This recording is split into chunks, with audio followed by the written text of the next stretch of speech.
حضرت عائشہ رضی اللہ تعالی عنہا ارشاد فرماتی ہیں ما خیر رسول اللہ صلی اللہ تعالی علیہ وسلم فی امرین الا اختار ایسرہما ما لم یکن اثما فإن كان اثما فأبعد الناس منه۔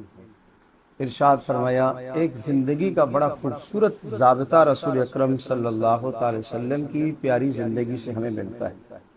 جب بھی کوئی دو معاملے سامنے آ جاتے کہ اب میں یہ اختیار کروں یا یہ اختیار کروں، آج بھی زندگی میں ہمیں بہت سارے مواقع ایسے سامنے آتے ہیں کہ فیصلہ کرنا انسان کے لیے مشکل ہو جاتا ہے۔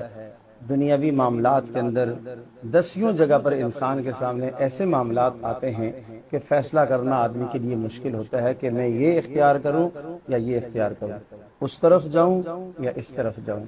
یہ جو دو معاملے کے بیچ میں انسان متردد ہو جاتا ہے، اس موقع پر رسول اکرم صلی اللہ علیہ وسلم کی پیاری سنت، آپ کا پیارا عمل کیا ہے کہ جب رسول اکرم صلی اللہ تعالی وسلم اس طرح سے کسی معاملے میں کوئی معاملہ سامنے آتا تو ان دو میں سے جو آسان ہوتا آپ اس کو اختیار کرو۔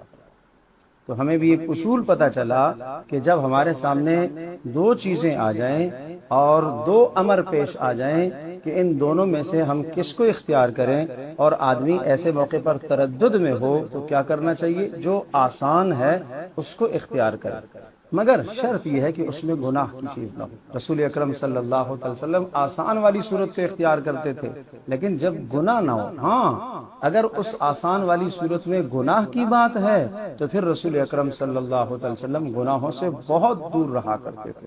تو اس پیاری سنت سے، اس پیاری خصلت اور عادت سے ہمیں یہ محسوس اور یہ معلوم ہوتا ہے کہ ہمیں بھی اپنی زندگی میں اس سنت کو اپنے عمل میں لانا چاہیے اور اس کو اپنا معمول بنانا چاہیے، تاکہ زندگی کے بے شمار فیصلے کرنا ہمارے لیے آسان ہو اور ہم سہولت کے ساتھ آسانی والی بات کو اختیار کریں جبکہ اس میں گناہ نہ ہو۔ اگر گناہ ہے تو پھر آدمی کو دور ہو جانا چاہیے۔